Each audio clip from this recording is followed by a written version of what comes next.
Nou, soms dan, we bakken zelf ballen, dus soms dan gaan we die ballen warm. Vind ik het wel lekker een hagelslag op te hebben. Dat smelt dan lekker, maar dat zie je dat kinderen een weekend net. Frisdrank, vooral mayonaise en curry en zo. En chocolade helemaal net. Ja, suiker of in de koffie of pannenkoeken bij echt net. Koekjes.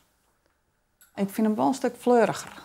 Dus het landje is wat langer. Wil was nog wel wat kwater, vooral metjes. Wat eten. Ik merk zo dat ik me volle ben kan concentreren op squal en zo. Ik vind het heel goed.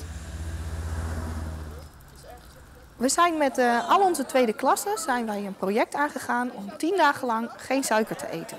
We lopen er eigenlijk steeds tegenaan dat je toch ziet dat de leerlingen, de jongens en de meiden op school best wel heel veel snoepen. Veel koekjes, veel snoepgoed.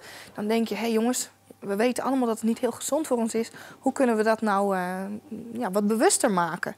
En toen hebben we gezegd, we zijn nu in klas 2 begonnen met het hoofdstuk voeding en vertering. En dan zou het eigenlijk wel een heel mooie uitdaging zijn om te kijken van, nou, wat doet die suiker nou in werkelijkheid met ons? Ik ga hier een broodje maken, denk ik, maar ik moet even zien. Mijn mama doet dingen, dus. Dus Ingrid verrassing. Ja. En wat zit erop? Een broodje met vlees.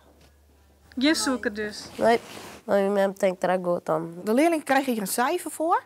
Ze hebben deze 10 dagen, houden ze een dagboek bij waarin ze dus opschrijven wat ze eten. 'S Middags heb ik gegeten brood met kaas en water. Om 4:30 heb ik een appel gegeten. Ik vind het eigenlijk niet moeilijk. Ik voel me wel steeds fitter en ik heb er ook geen last van gehad of zo. Vreed toen ik gewoon in de school kwam. Ik merkte gewoon dat ik geen suiker had mocht. Ja. Ja, en wat merk je dan? Nou, dat ik heb pindholen en ik wil gewoon heel snel moe. Ik wil gewoon moe.